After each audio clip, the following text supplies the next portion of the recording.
Richard Blackstone's hand froze on the Mercedes door handle. "Don't move!" The whisper came from behind his seat, a child's voice, trembling but determined. "Bomb! Under your seat!" He turned slowly. A small black girl, maybe 8 years old, crouched in his back seat like a frightened sparrow. Her clothes were torn, her face smudged with dirt, but her eyes burned with urgent clarity. "I saw the bad man put wires under your car," she whispered. "You have to get out now." Richard didn't question. Something in her voice, pure, desperate honesty, made him believe instantly. He slipped from the driver's seat just as she pushed open the rear door. "Run!" she commanded, grabbing his expensive suit jacket with tiny fingers. They sprinted across the parking lot. Behind them, the Mercedes erupted in a ball of orange flame and twisted metal. Richard stared at the inferno, then at the child who'd saved his life without knowing his name. She was already disappearing into the shadows. Sirens screamed through downtown as fire trucks surrounded the burning Mercedes. Richard stood behind police tape, his designer suit now wrinkled and soot-stained, watching investigators comb through the wreckage. "Professional job," Detective Morrison muttered, holding up twisted metal fragments. "C4 explosive, remote detonator. Someone wanted you very dead, Mr. Blackstone." But Richard wasn't listening. His eyes scanned the shadows where the girl had vanished. Who was she? Why had she risked everything to save a complete stranger? "Sir?" Detective Morrison waved a hand in front of Richard's face. "We need to discuss your security arrangements." "That child," Richard said softly. "She saved my life." "What child?" Richard pointed toward the alley.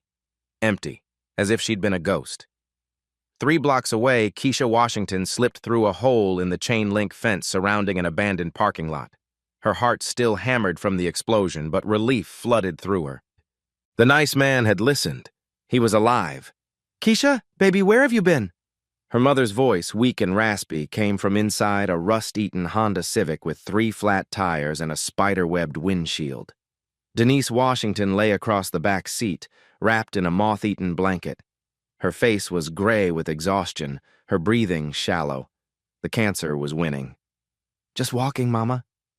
Keisha crawled into the front seat, which served as her bed. She didn't mention the bomb, the explosion, or saving someone's life. Mama had enough worries. "Did you eat today?" Denise struggled to sit up. "Yes, Mama." A lie. The soup kitchen had run out before Keisha reached the front of the line. "Good baby. You're such a good girl." Keisha smiled and tucked the blanket around her mother's shoulders. Through the cracked windshield, she could see smoke rising from downtown. She wondered if the man with kind eyes was okay.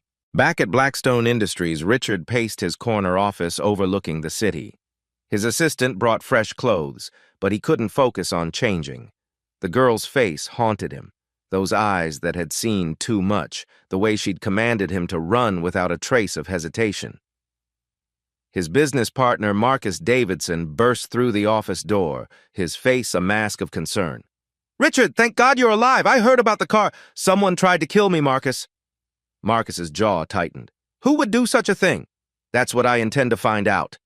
Richard turned toward the window. "And I'm going to find the child who saved me." Marcus shifted uncomfortably. "Child?" "A little girl. She warned me about the bomb, risked her life for a stranger." Richard's voice carried a wonder he hadn't felt in years. "When was the last time you saw someone do something purely good, Marcus? No agenda, no profit motive, just kindness." "Richard, you're in shock. Let's focus on security." "No!" Richard's voice grew firm. "I'm going to find her, and I'm going to thank her properly." As Marcus left the office, his concerned expression melted into something darker. He pulled out his phone and dialed. "We have a problem," he whispered into the receiver. "There was a witness." Meanwhile, in the broken Honda, Keisha held her mother's hand as Denise drifted into fitful sleep. Outside, city lights twinkled like distant stars, each one representing a warm home, a full refrigerator, a safe bed. Keisha didn't envy the people in those homes. Grandma had taught her that happiness came from doing right, not having much. Today, she's done right. A man was alive because she'd chosen to help instead of hide. That had to count for something. She pressed her face against the cold window and whispered a prayer for the kind-eyed man, hoping he'd stay safe. She didn't know that across the city that same man was moving heaven and earth to find her. She didn't know that her simple act of kindness had set wheels in motion that would change both their lives forever. Tomorrow would bring new challenges, new dangers, and new choices. But tonight, in a broken car with a dying mother, Keisha Washington slept peacefully, her conscience clear as starlight. The next morning, Richard's security team presented him with a stack of surveillance footage, 23 cameras, 17 angles, and one clear image, a small figure slipping through shadows moments before the explosion. "Enhance Sector 7, Richard commanded, leaning over the technician's shoulder. The pixelated image sharpened, a girl, maybe 8 years old, moving with the practiced stealth of someone who'd learned to be invisible. She paused at his Mercedes, looked around carefully, then noticed something underneath the chassis that made her freeze in terror. "There," Richard pointed. She saw whoever planted the bomb. His head of security, Carter, frowned at the screen. "Kid's probably homeless. They camp in the industrial district. Want me to canvass the area?"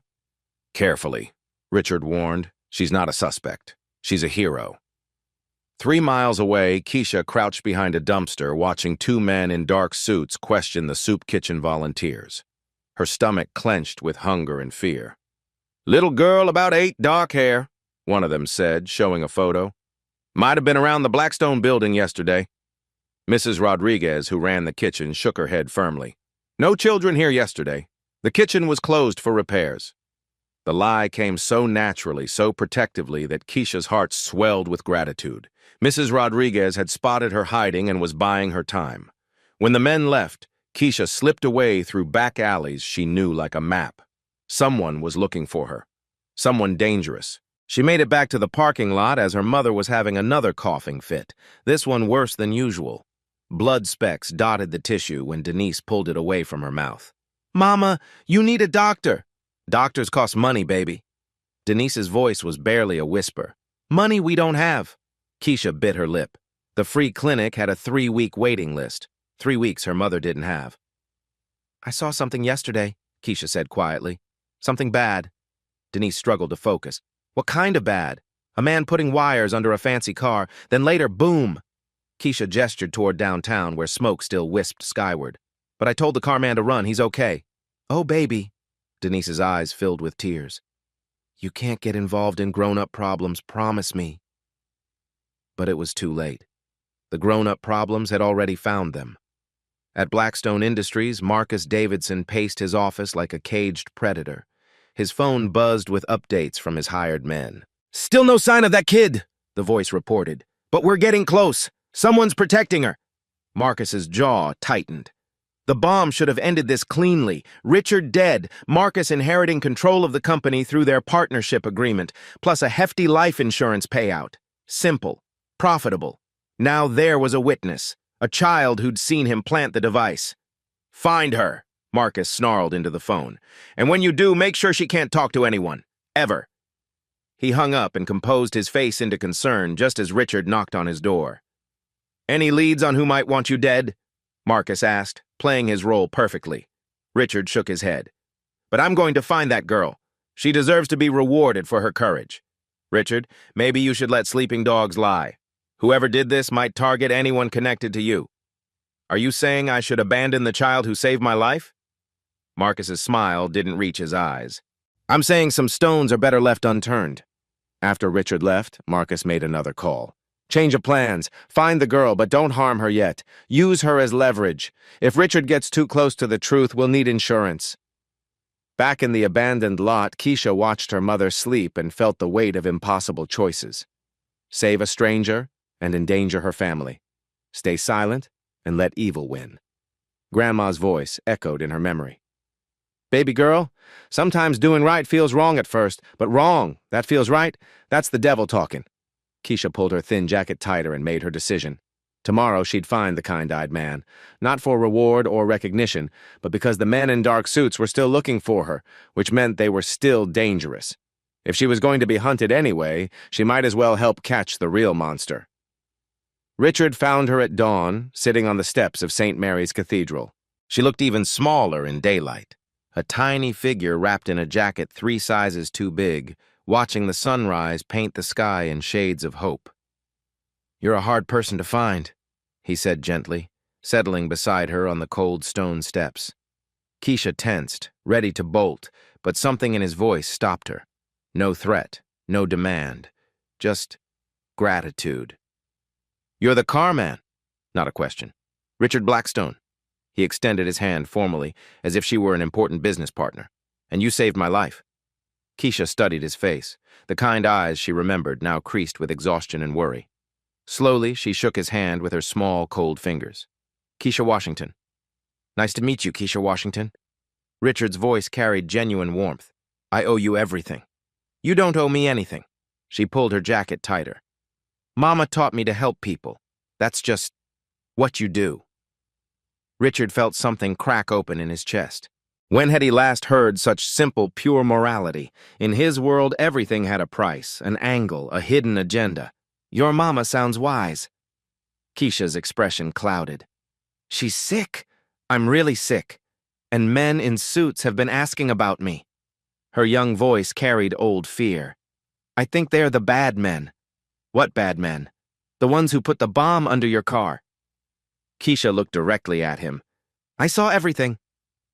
Richard's blood chilled. This child wasn't just his savior. She was the key witness to his attempted murder, and someone was hunting her. "Keisha, I need to ask you something very important. Do you trust me?" She considered this seriously, studying his face with the intensity of someone who'd learned to read adults for survival signs. "My grandma used to say you can tell good people by their eyes. Scared people got shifty eyes. Mean people got dead eyes. Good people—" She tilted her head. "Good people got sad eyes, like they care too much about everything." Richard almost smiled. "And what kind of eyes do I have?" "Sad ones, but the kind of sad that wants to fix things." She paused. "Yeah, I trust you. Then let me help you. Let me protect you and your mother. We don't take charity." Pride straightened her small shoulders. "It's not charity. It's payment for saving my life, a debt I need to repay." Keisha shook her head firmly. "Doing right ain't supposed to get you paid. That's just being good." Richard stared at this 8-year-old philosopher who spoke wisdom his Harvard MBA had never taught him. In her tattered clothes and with her empty stomach, she had more integrity than most people in his boardroom. "What if I told you that letting me help would actually help other people too?" Keisha's eyes sharpened with interest. "The men who tried to kill me, they're going to hurt other people if we don't stop them, but I need your help to catch them. I need to know what you saw." "And if I help you catch the bad men, you'll make sure they can't hurt anybody else?" "I promise." Keisha stood up, decision made. "My mama's in the old parking lot on 7th Street. She needs medicine real bad." Her voice stayed strong, but her hands trembled slightly. "And Mr. Richard? The bad man who planted the bomb? I know his face. I seen him before, talking to other men in suits, planning things." Richard rose beside her. "Will you show me?" "Yeah, but first we gotta help my mama." She looked up at him with those ancient eyes. "That's the deal. You help the people who need help first, then we catch the bad guys." As they walked towards 7th Street, Richard realized that in trying to save Keisha, she was teaching him how to save himself. The abandoned parking lot looked like a graveyard for broken dreams. Rust-eaten cars sat on flat tires, some missing doors, others serving as makeshift shelters. Richard's pristine suit felt obscene against such desperate poverty. "Mama, I brought help!" Keisha called softly to the Honda Civic. Denise Washington emerged slowly from the back seat, her movements careful and pained. When she saw Richard, suspicion flashed across her gaunt features. "Keisha, baby. Who is this man?" "The one I told you about. From the car." Richard stepped forward, removing his expensive watch and wedding ring, placing them in his jacket pocket. Small gestures, but they softened his imposing presence. "Mrs. Washington, your daughter saved my life yesterday. I'd like to return the favor." Denise's laugh turned into a coughing fit that left blood on her lips. "Mister, you can't save what's already dying." "Mama, don't say that." Keisha's voice cracked. Richard knelt down to Denise's eye level. "My company has a relationship with Mercy General Hospital, the best oncology department in the state. Let me make some calls." "We can't pay. I'm not asking you to." Richard's voice remained gentle. "Your daughter risked her life to save mine. The least I can do is ensure you get proper medical care." Denise studied his face, searching for the catch, the hidden price. She'd learned that kindness from rich people usually came with strings attached. "What do you want from us?" "The truth about what Keisha saw, and your permission to protect you both while we figure out who tried to kill me."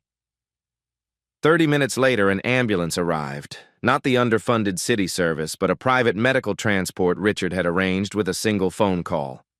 As paramedics checked Denise's vitals and prepared her for transport, Keisha held her mother's hand. "Mr. Richard, this lady needs immediate admission," the lead paramedic reported. "Stage 4 lung cancer, pneumonia complications. Should have been hospitalized weeks ago." Richard nodded grimly. In his world, money solved problems instantly. In Keisha's world, people died because they couldn't afford to live.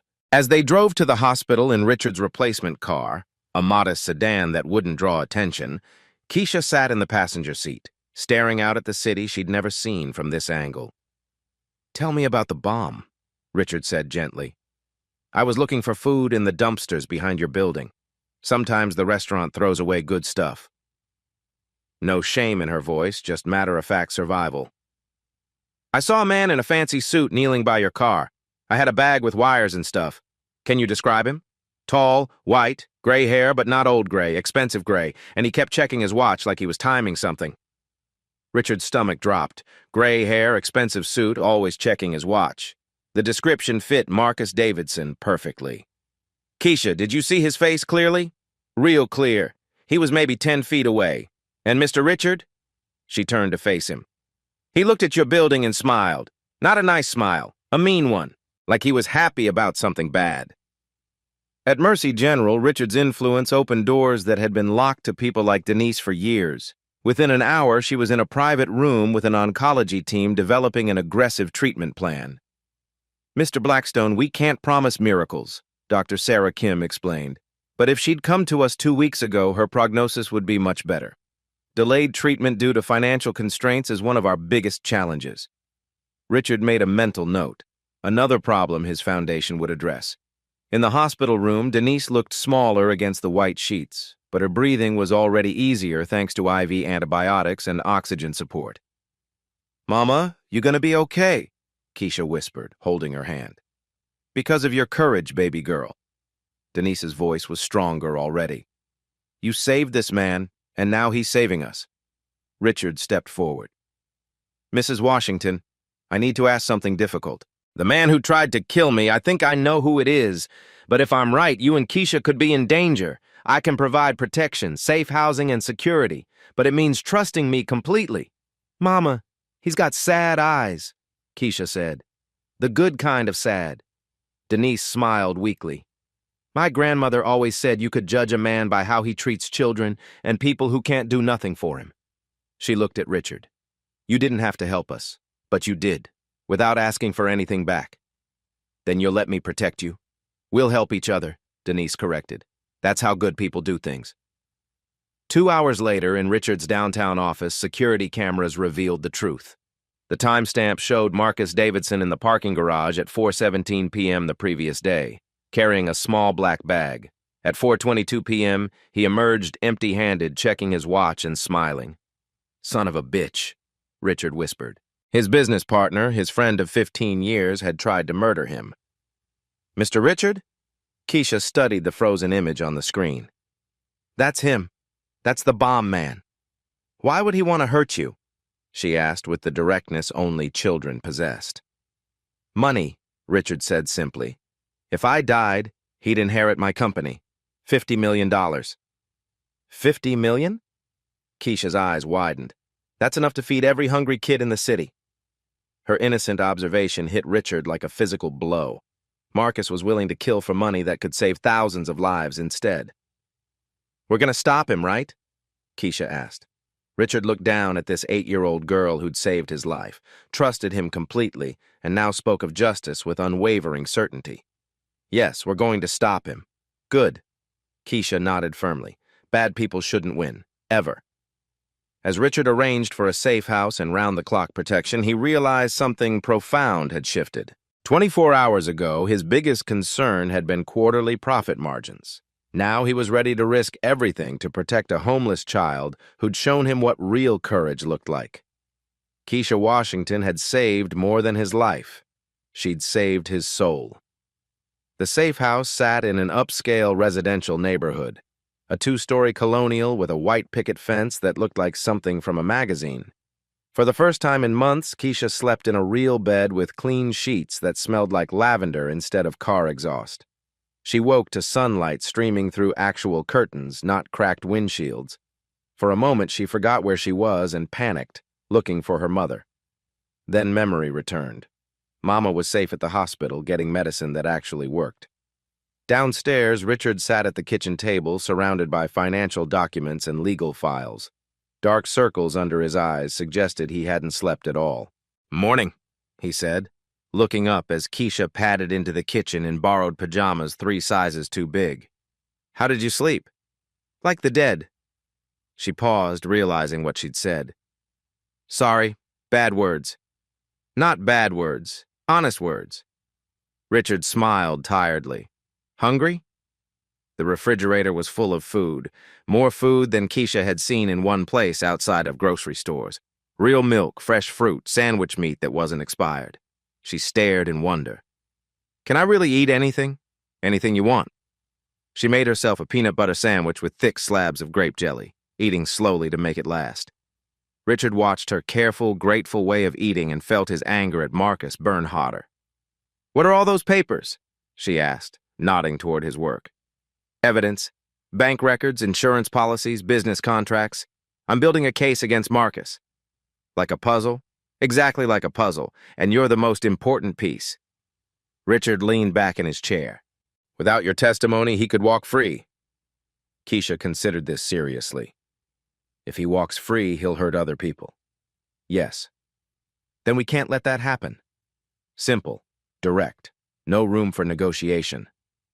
Richard's phone buzzed with an update from the hospital. Denise was responding well to treatment, her oxygen levels improving, the infection clearing. For the first time in weeks, she was sitting up and asking for her daughter. "Can we visit Mama today?" "Of course, but we'll have security with us, just to be safe." Keisha nodded, then surprised him by reaching across the table to pat his hand. "Thank you for taking care of us. Grandma always said kindness comes back around. Maybe this is your kindness coming back." Richard stared at her small hand on his and realized she was probably right. Marcus Davidson stared at the hospital surveillance footage on his laptop screen, his manicured fingers drumming against his mahogany desk. There was Richard, walking into Mercy General with a small black girl and an obvious bodyguard. "So he found his little witness," Marcus muttered, closing the laptop with a sharp snap. His phone rang. "We've located them both," the gravelly voice reported. "Hospital's crawling with private security, but we have eyes on the safe house too." "Don't touch them yet. I have a better idea." Marcus walked to his office window, overlooking the city he'd planned to rule after Richard's convenient death. Now everything was falling apart because of one homeless child's inconvenient heroism. At the hospital, Denise looked more alive than she had in months. The gray pallor was fading, replaced by a healthy flush as the antibiotics fought her infection. She sat up in bed, actually hungry for the first time in weeks. "Look at you," she said, smoothing Keisha's hair. "Clean clothes, full belly. You look like a regular little girl instead of—" "No, instead of a street kid," Keisha finished matter-of-factly. "It's okay, Mama. I know what we were." "What we are," Denise corrected firmly, "is survivors. And now we're something else too. We're family to someone who cares." Richard stood by the window, his security chief Carter murmuring updates in his ear. Everything seemed secure, peaceful even. That should have been his first warning. The attack came at sunset, just as visiting hours ended. Richard's phone rang as they prepared to leave the hospital. Marcus's name appeared on the screen. "Richard, thank God you're alive. I've been worried sick." "Cut the act, Marcus. I know it was you." A pause. Then Marcus's voice changed, dropping its concerned facade. "Proof is such a tricky thing, isn't it? Especially when it comes from the mouth of a homeless child. What do you want?" "Simple. Call off your investigation. Forget about the bomb. In exchange, your new little family stays safe." Richard's blood chilled. If you touch them— Richard, I don't want to hurt anyone, but you're forcing my hand. Did you really think you could hide them forever? Through the hospital window, Richard saw black SUVs surrounding the building. Not police cars, private vehicles with tinted windows. Carter, Richard whispered urgently. We're compromised. His security chief was already moving, speaking rapidly into his radio.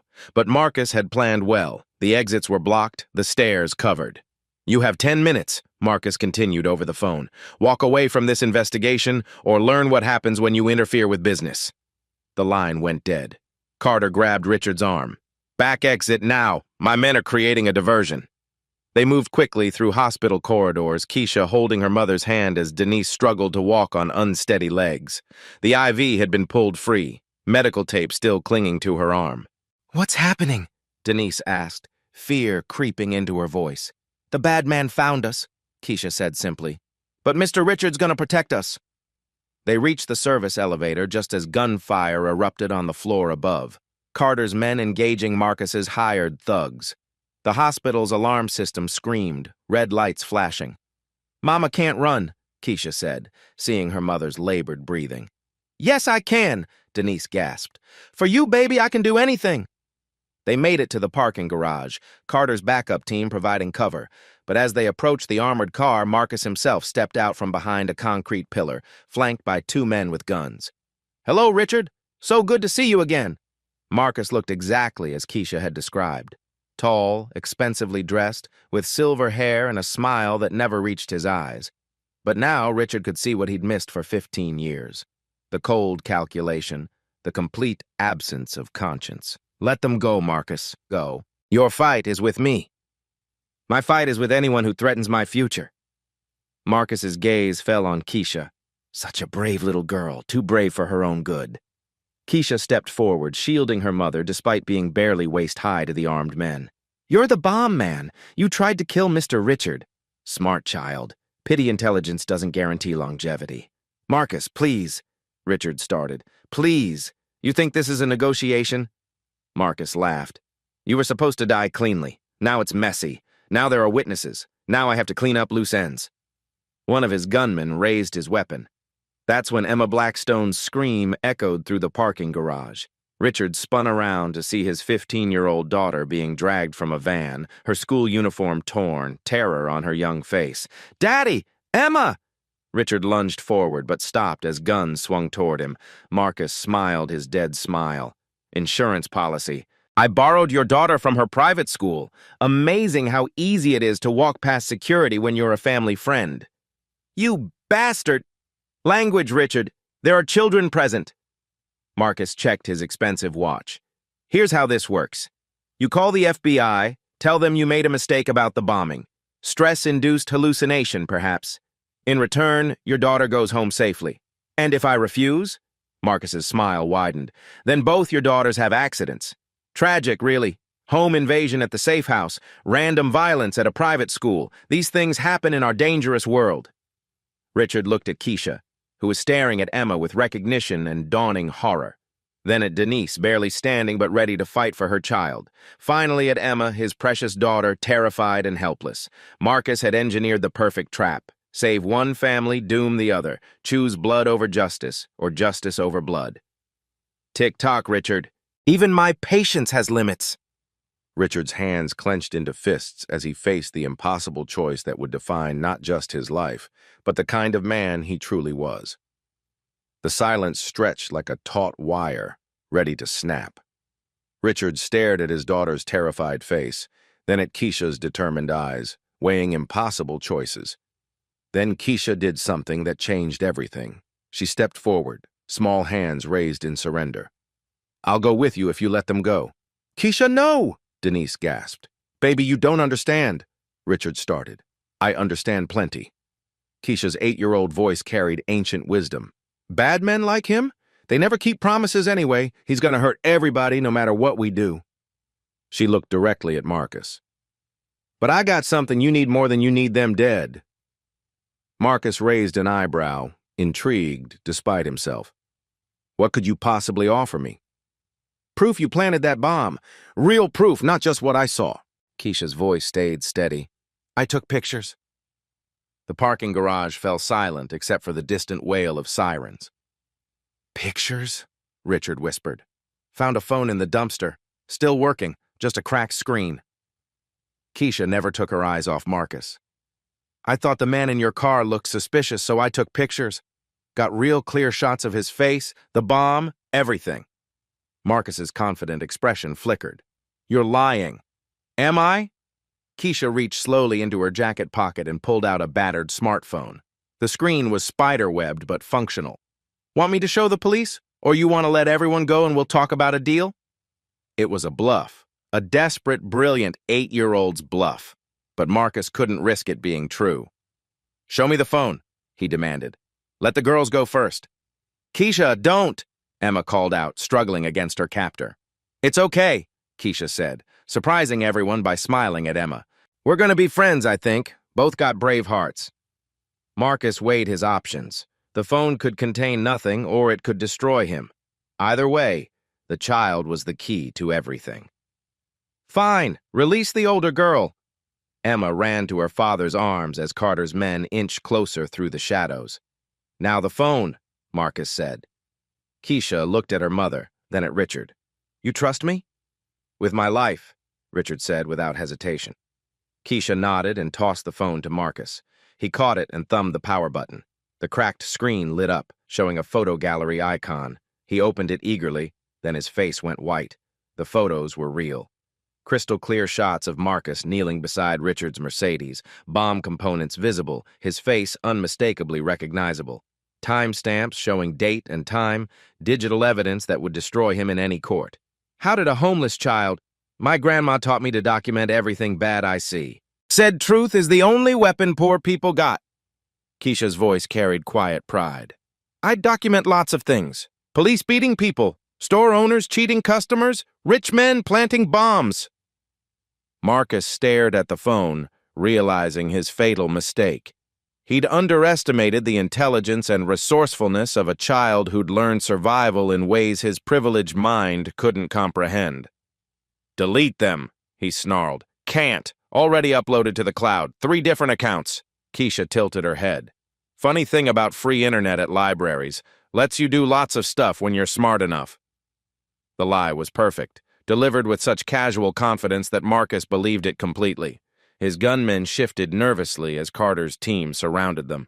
The FBI sirens were getting closer. Someone had called them during the standoff. You little... I also sent copies to someone safe, Keisha continued.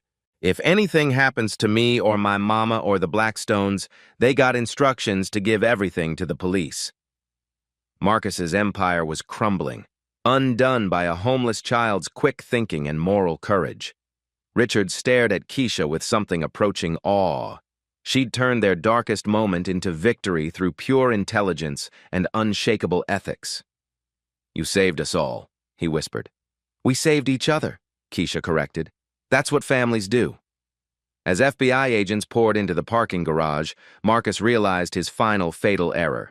He'd tried to intimidate someone who had nothing left to lose and everything to fight for. The child he'd dismissed as powerless had just destroyed him with nothing but a broken phone and an unbreakable spirit.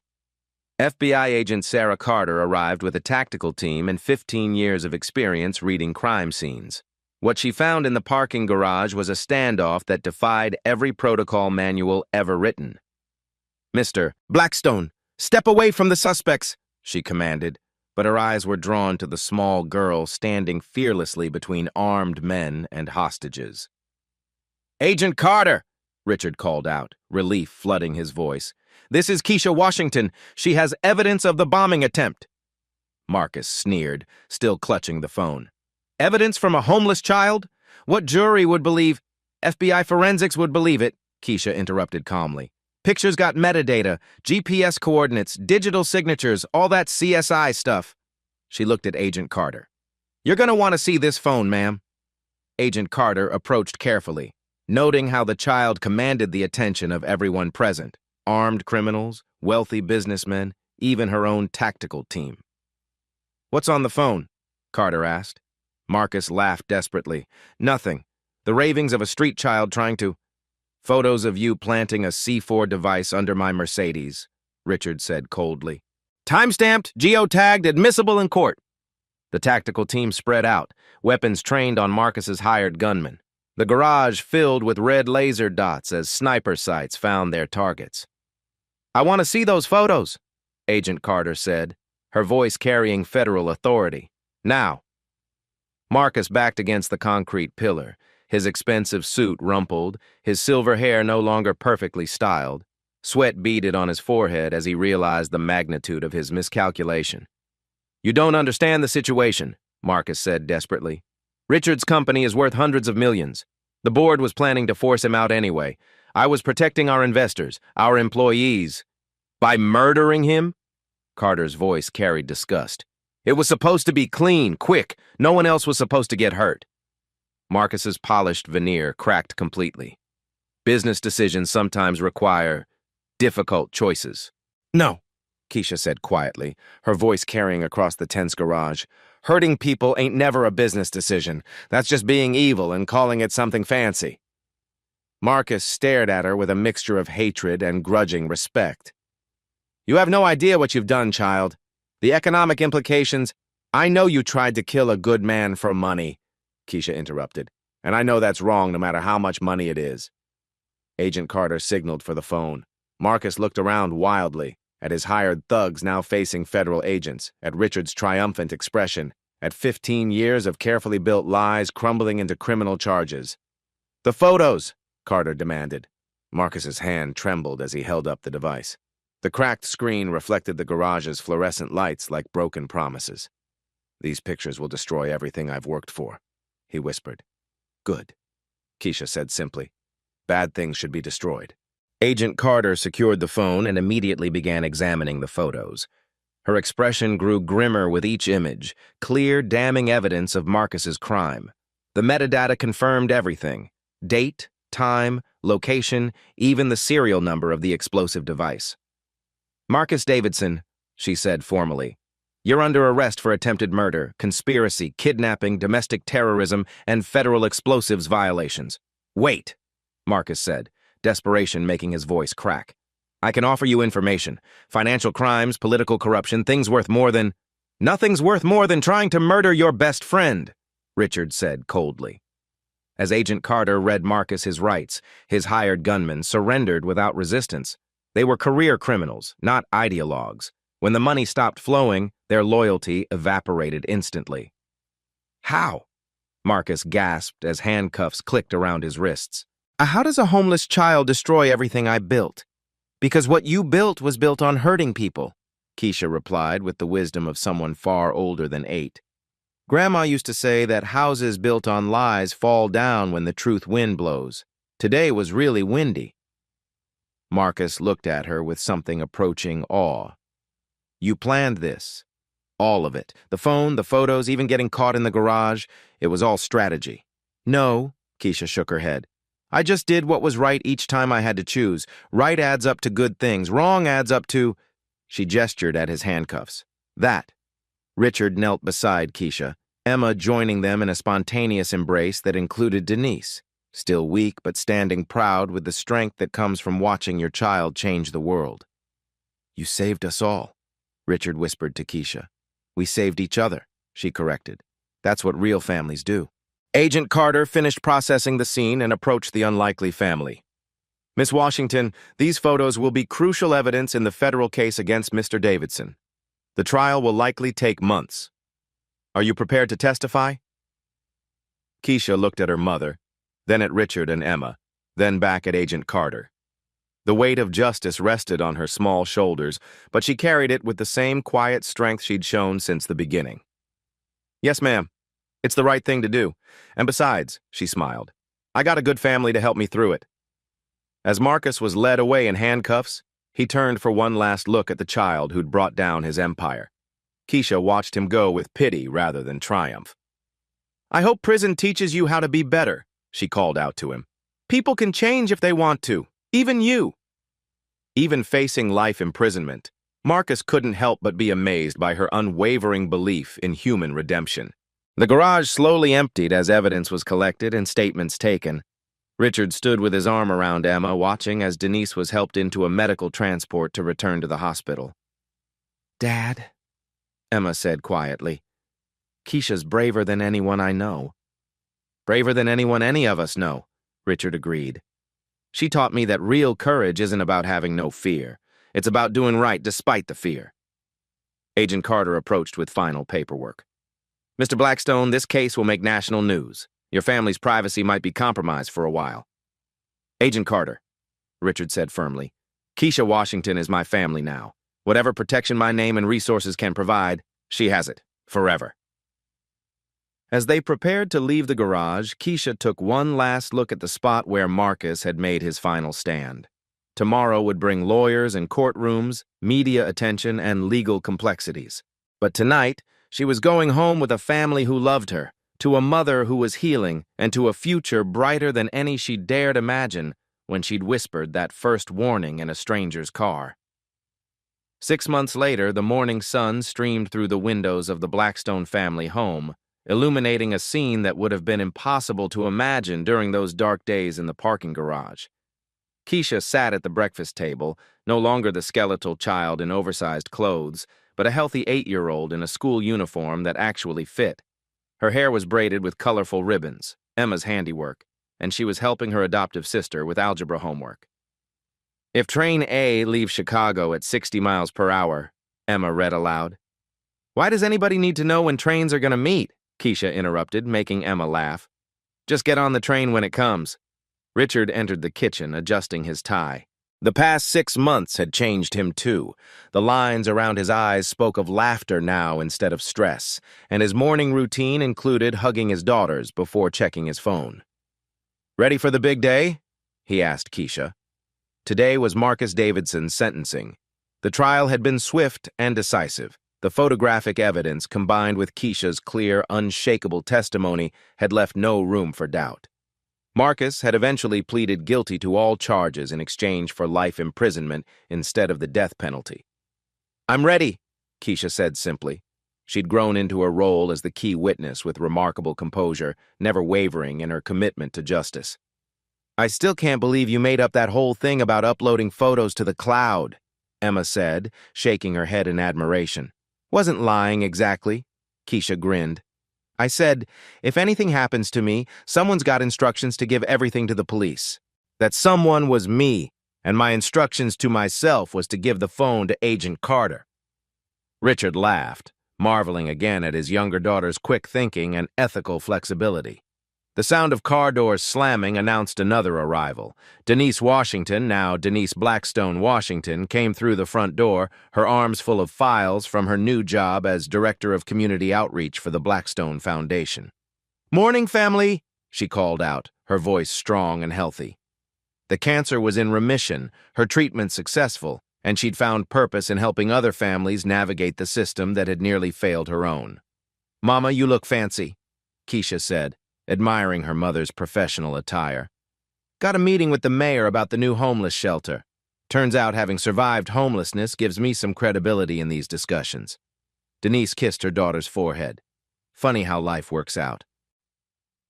At the courthouse later that morning, Marcus Davidson stood before the judge, looking older than his years. His expensive suits were gone, replaced by prison orange. But when he saw Keisha in the gallery, something like respect flickered in his eyes. Judge Patricia Coleman read the sentence: life imprisonment without possibility of parole. 1 year later, Keisha stood before a room full of homeless children at the new Blackstone Community Center. At 9 years old, she'd become something she never expected: a teacher. "The most important thing Grandma taught me," she told the wide-eyed audience, "is that doing right doesn't depend on having much. Sometimes the people with the least got the most to give." In the back of the room, Richard watched his daughter with quiet pride. The foundation now operated 12 shelters, 3 medical clinics, and an after-school program that fed and educated hundreds of children daily. "Some of you might be scared," Keisha continued, "living in cars or sleeping in places that ain't safe. But being scared doesn't mean being helpless. Scared can make you smart, make you brave, make you notice things other people miss." She pointed to a photo on the wall, Her and Richard the day she'd warned him about the bomb, both covered in soot, both alive because of a child's courage. That man became my daddy because I chose to help instead of hide. Now we help people together, and someday when you're ready, you can help people too. After the presentation, as families gathered for dinner in the center's warm dining hall, Keisha pulled Richard aside. "Daddy, you know what I figured out?" "What's that, sweetheart?" "Kindness ain't just about being nice. It's about seeing when the world's broken and deciding to fix your piece of it." Richard smiled, wrapping his daughter in a hug. I couldn't have said it better myself. Outside, snow began to fall, blanketing the city in fresh possibilities. Inside, over 100 people who might otherwise be hungry or cold sat around tables sharing meals and hope. Marcus Davidson had tried to destroy one life for money. Instead, his evil had planted seeds of kindness that now fed an entire community. Keisha Washington, once homeless, now home, had proven that heroes don't need capes or superpowers. Sometimes they just need the courage to whisper a warning in the dark. Call to action. If this story moved you, hit that like button and subscribe for more tales that prove kindness is the most powerful force in the world. Comment below and tell us about a time when someone's small act of courage changed everything, because every hero's journey starts with someone brave enough to care.